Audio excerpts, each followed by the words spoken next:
Steve, I really appreciate your sharing your perspective, some of the stories, and just generally getting us excited about what to think about during the retreat, especially if we can try to follow in your footsteps and those of your classmates, and having something that rivals the one from 1988 in Castroville.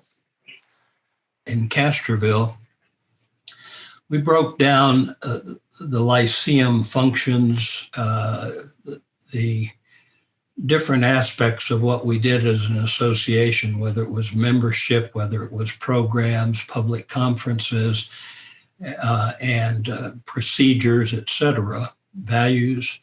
We broke those down into separate subject matters and then split our group up to address those subject matters. And in the case of that particular retreat, we actually had some alumni at that point because it was 1988, and some of the former chairs like Skipper, Wyndham, and a few others were technically alumni at that point. So they were asked to participate fully in the various committee groups that we broke down and to give their input, their history, much in a way that we're doing today. What kind of mindset do we need to have going into this retreat, knowing that this is likely the biggest retreat we've had since Castroville, which you were intimately part of? There would be two considerations that an alum would have about attending, all things being equal. That is, their health is such that they could get around and didn't have other commitments. But the two things would be to see old friends and share old stories, enjoy each other's company again, because it's been many years for a lot of us. And over and above that, those that did see each other with some frequency weren't seeing anybody for the last year in COVID. The second thing that would be important to them is something that I think you understand quite well, and that is that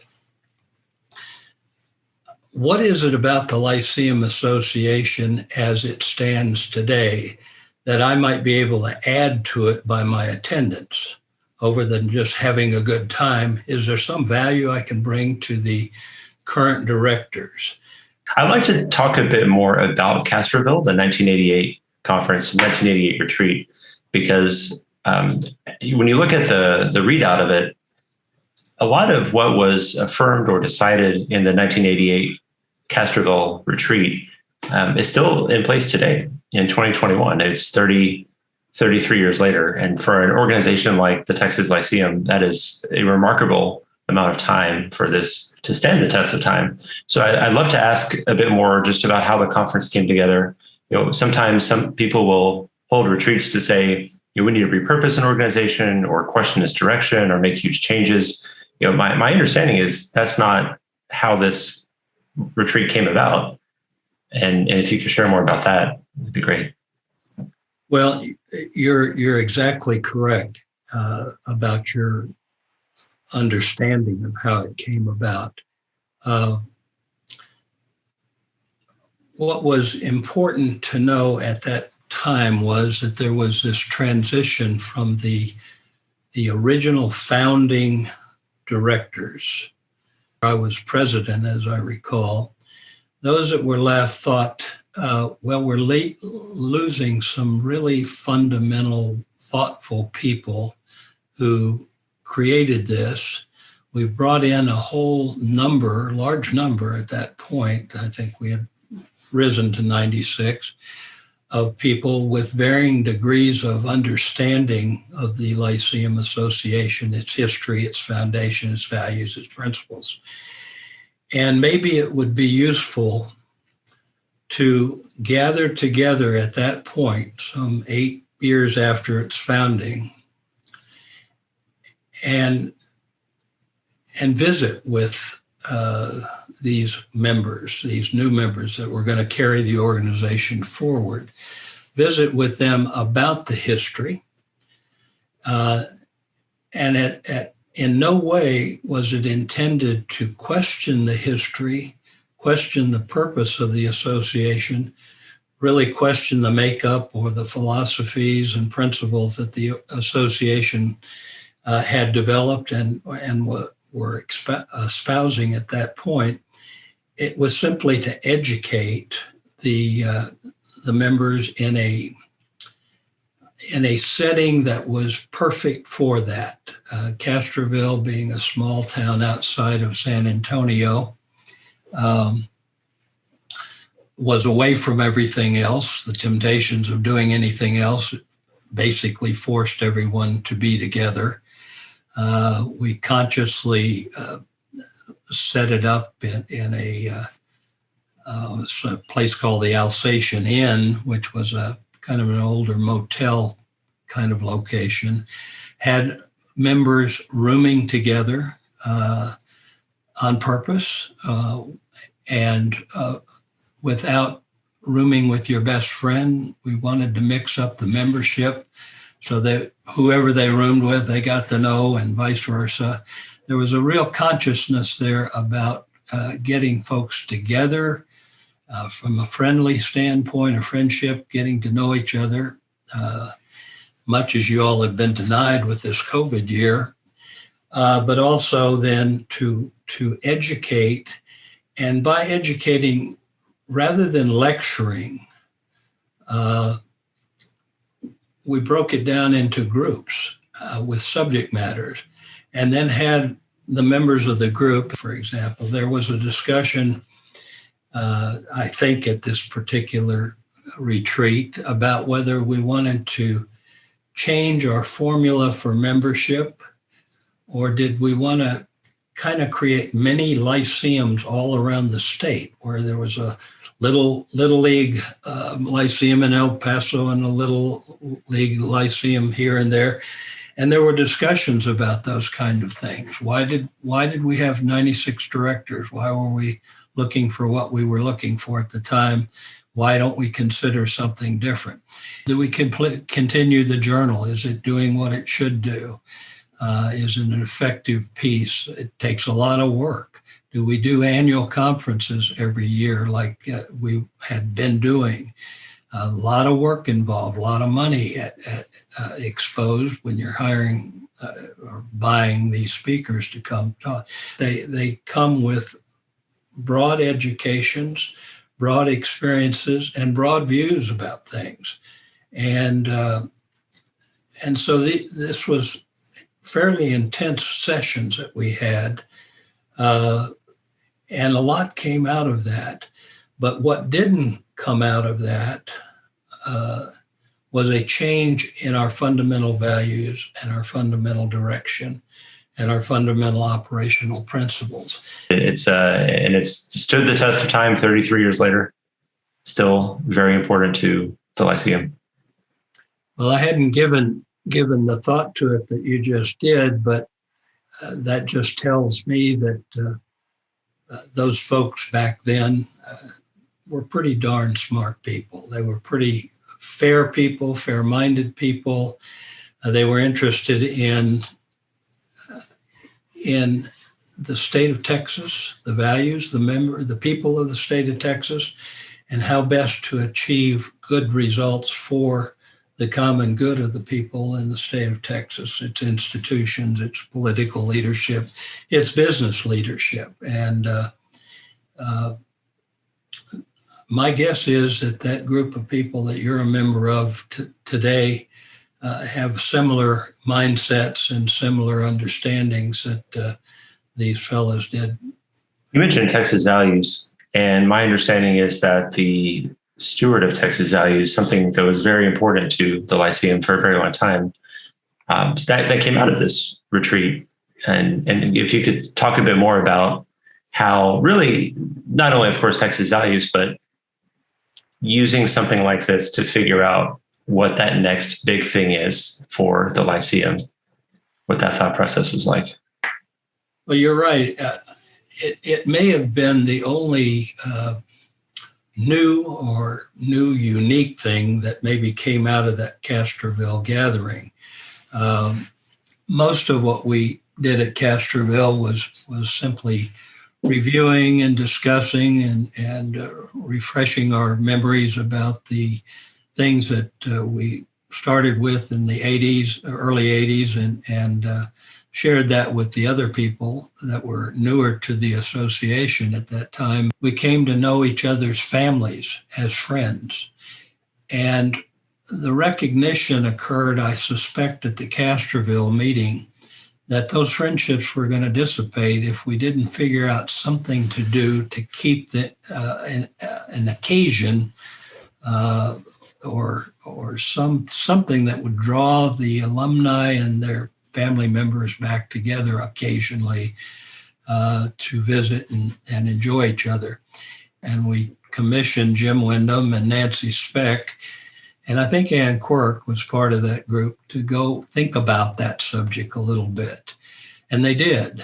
And they came back with the idea of maybe we should award some person, maybe some institution, although I don't know that we've ever done institutions, but some person with an award that has contributed mightily to the state of Texas. And they had done that over a long period of time. They had done it consistently. They had done it with integrity. They had done it with the best interests of the state and its people at heart. And we should award them for that. And so in the course of that thought process, we came up with the idea that, well, we'll call this the Stewardship of Texas Values Award. And we will hold that. It would be an event, kind of an alumni reunion, if you will. And it would be at a special place in Texas from a historical standpoint. And we made it a fundraiser. So that also comes into play, I guess, a little bit with bringing your alumni back. And as you noted earlier, we've lost a few prominent alumni. We've lost a few alumni. They're all prominent in my view, but some of our past chairmen. I was looking at the list in anticipation of our visit today and noticed that Skipper's with us, but Ed Vaughn, who was our second chair, passed away just recently. Bud Shivers, Alan Shivers Jr., died a couple of years ago. He's lived here in Austin. We were close friends and would go to lunch 4 times a year and visit. We lost him. Jim's still with us, but Ann Quirk passed away, who was our fifth chairman. And Lyndon's still with us, and I'm still here, but I'll stop at that point. Some of the rest of them are younger folks, and thank God they're still with us. But we're losing some people that have historical, foundational roots to this association. And I think what you're doing is trying to capture some of that before it is totally lost. And I was joking with some of my friends. We got 1 or 2 emails from, you mentioned Laura Dixon. I don't know Laura, but she, I guess, was the president and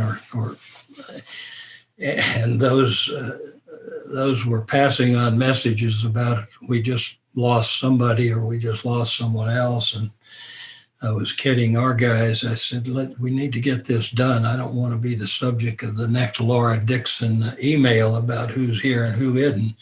It is. It's extremely important to us to have not just to have alumni stay involved and get their perspective, but to be able to see them. And as you mentioned in the Castroville Retreat, really look to our past to help guide the future, even if it is just an affirmation of the foundational values that we've kept since 1980. So it sounds like, from what you said, you think you'll be able to make the retreat. Oh, well, I'm still with you. As I tell people from time to time, I borrowed this from someone else that used it. I'm still vertical, so okay, I'll be there. So, barring any emails from Laura between now and then, you plan on being there. That's wonderful to hear. No, I'll be there.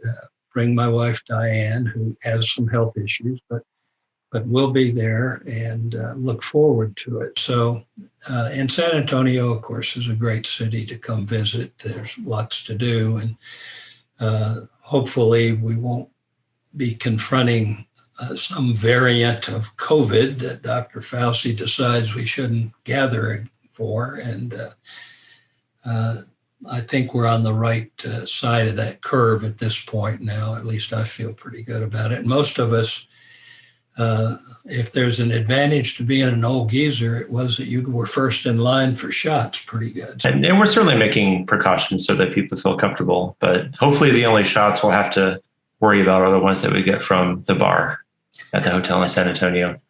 You had mentioned getting alumni together, being able to tell stories, even if they're not that funny.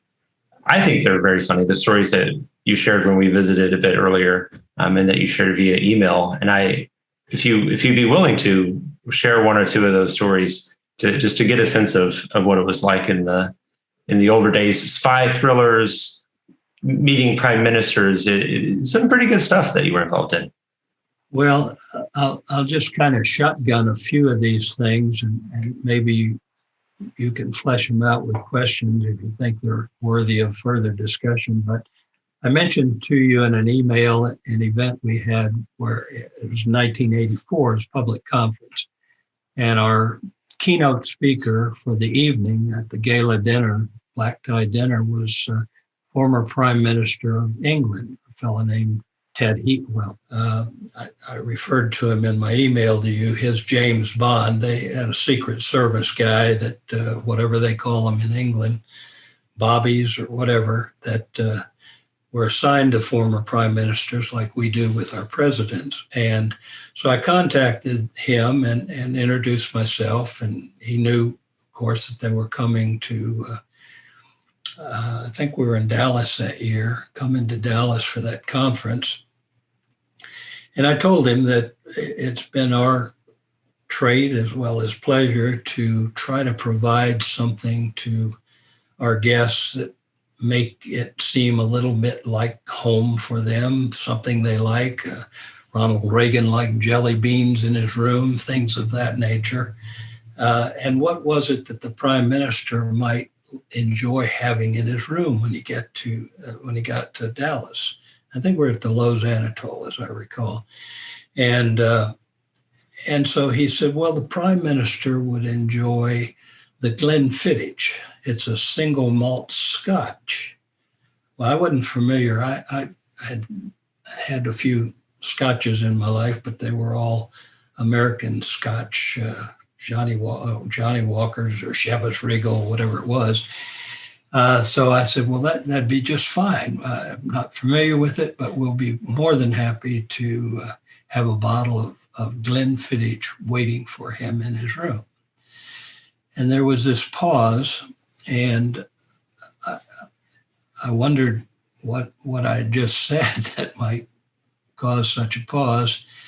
And then finally he came back in his fine English brogue and said something to the effect that I think the prime minister would rather appreciate a case, not a bottle.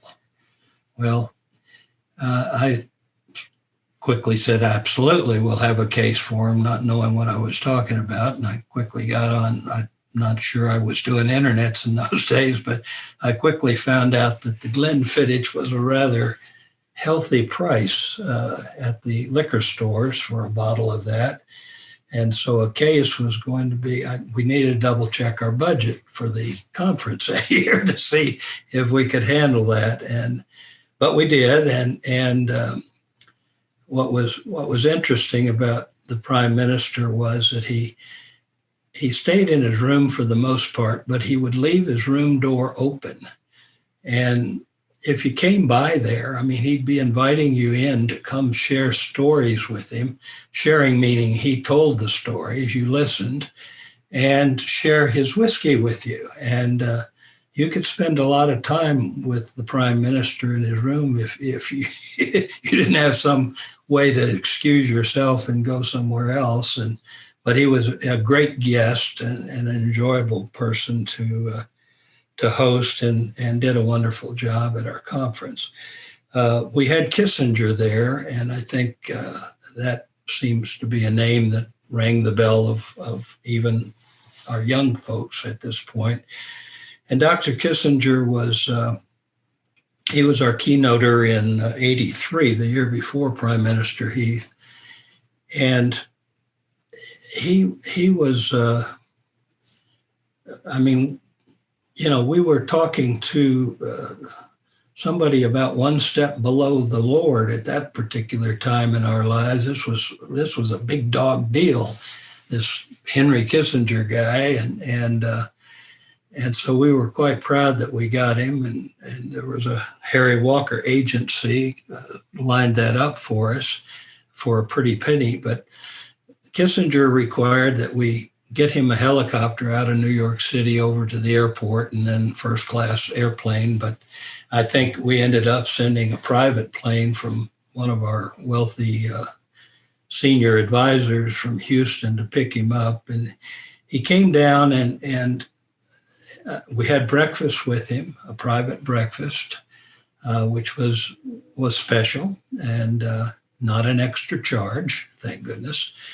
And then we had the gala dinner, and I remember I had the honor of sitting at the head table with some others, and I remember lining up as they lined us up to go to the head table, and I think 4 or 5 of our former governors were in that line. I mean, it was an amazing head table.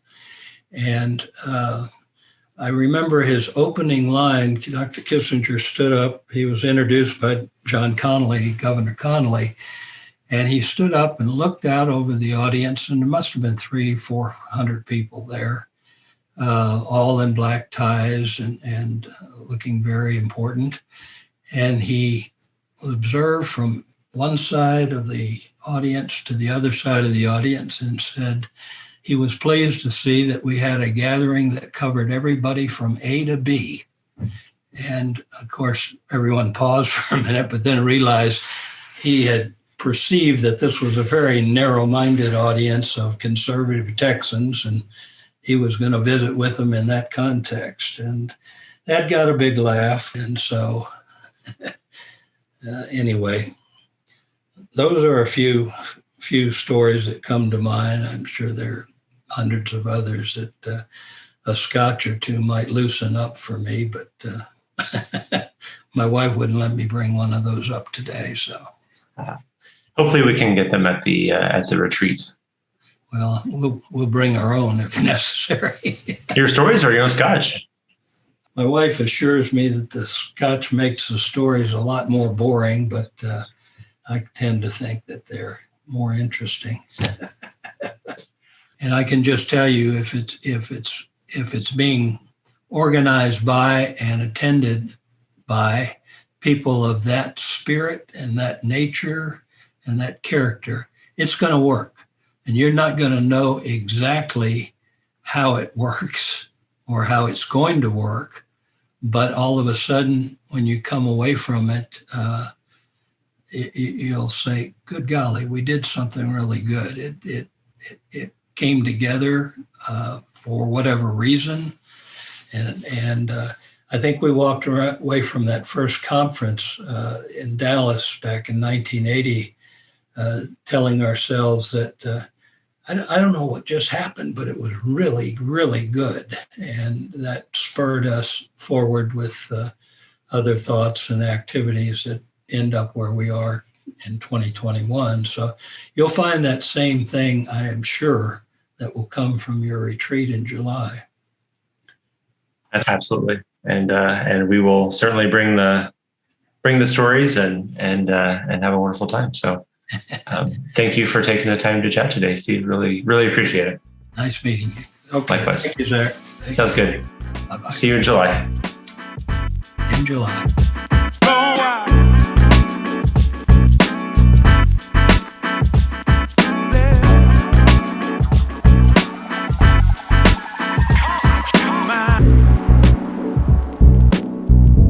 If you can't hear me, then I can say anything at all and just edit it in like you said it yourself. Like, tell me again how you think that the class of 2019 is the best class that has ever graced the Texas Lyceum.